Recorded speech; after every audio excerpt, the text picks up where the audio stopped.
քաղաքագետ Արմեն Մինասյանը,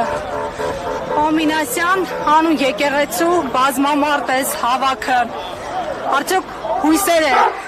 տալիս, որ հայ հանրության կոնսոլիդացիան հնարավոր է եւ ի վերջո հնարավոր է հաղթահարել իշխանությունների ստեղծած կեղծ օրակարգերը։ Միշտ նույնիսկ երբ գործողություն չկա, այսօր երբ արդեն կա որոշակի նախաձեռնություն, այդ հույսերը բնականաբար ավելանում են եւ ես իսկապես լիահույս եմ, որ գոնե այս անգամ կստացվի հասնել այդ հանգրվանին։ Մինասյան, Ստամբուլյան օրակարգերին անդրադառնալով Փաշինյանը հայ համայնքի հետ հանդիպմանը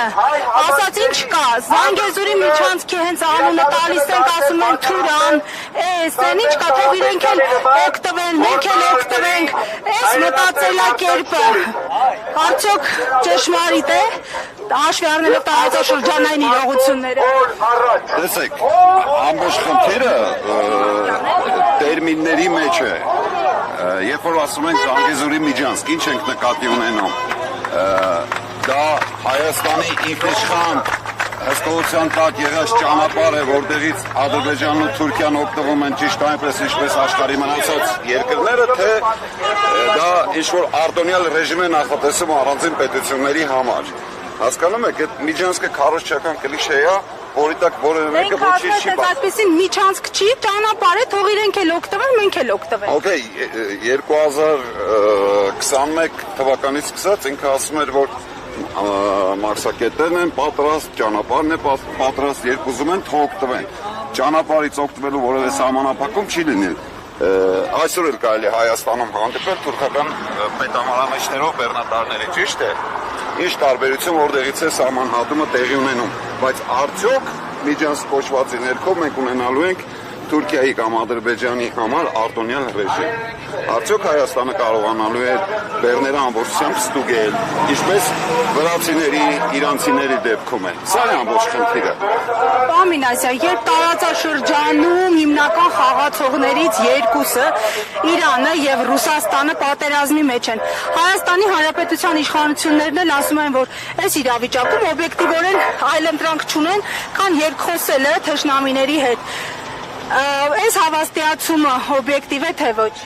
Տեսեք, ցանկացած դեպքում, նույնիսկ կենցաղային մակարդակում երկու արևանների մեջ եթե անգամ կոնֆլիկտ կա, երկխոսությունը ճիշտ է, որտեղ երկխոսությունը բացառում է ուժի գործադրումը կամ առնվազն նվազեցնում է, բայց այդ երկխոսությունը պետք է ունենա օրակարգ։ Ինչի շուրջ ենք երկխոսում։ Երկխոսել սեփական կապիտուլյացիայի շուրջ, դա մի բան է, երկխոսը շահերի համադրման շուրջ, դա մի բան է։ Ինչի մասին ենք խոսում։ Այցելել է Թուրքիա Նիկոլ Փաշինյանը, ինչ օրակարգով, ինչ են զրուցել Էրդողանի հետ։ Տարածաշրջանային կայունության մասին։ Okay, Նիկոլ Փաշինյանն է տարածաշրջանային կայունության ապահովողը։ Հայ-թուրքական փակ սահմանի դեպքում ապակայունացնող էլի չկա, ինչ են խոսել։ Այսինքն Հայաստանի եւ Թուրքիայի ընդհանուր օրակարգը Իրանի-Իսրայելի կոնֆլիկտն է։ Հաշվի առնելով այս անհամարժեք իրավիճակը Հայաստանի դիվանագիտության, Հայաստանի իշխանությունների բավարար է գնահատում արդյոք ընդդիմության քայլերը այս իշխանությունների մերժելու կամ հակադրվելու հարցում։ Ես արդյունավետ չեմ համարում, ավելին, ես տեսնում եմ, որ ընդդիմությունը այսպես կոնսոլիդացված չէ, ինչպես եւ հանրությունը։ Կան տարբեր շահերի խմբեր, կան տարբեր շահեր եւ հիմա կարծում եմ բոլոր նրան, ովքեր չասենք ընդդիմություն, որտեղ ես ընդդիմություն բառը մի քիչ այլ իմաստորեն օգտագործում, բոլոր նրանք, ովքեր դեմ են Նիկոլ Փաշինյանի եւ նրա կառավարմանը, պետք է այդ շահի շուրջ իմիգան եւ իմիգան օր առաջ իսկապես, որովհետեւ Փաշինյանի կառավարման ամեն նոր օրը նոր խնդիրներ են։ Հասկանալի է, շնորհակալ եմ։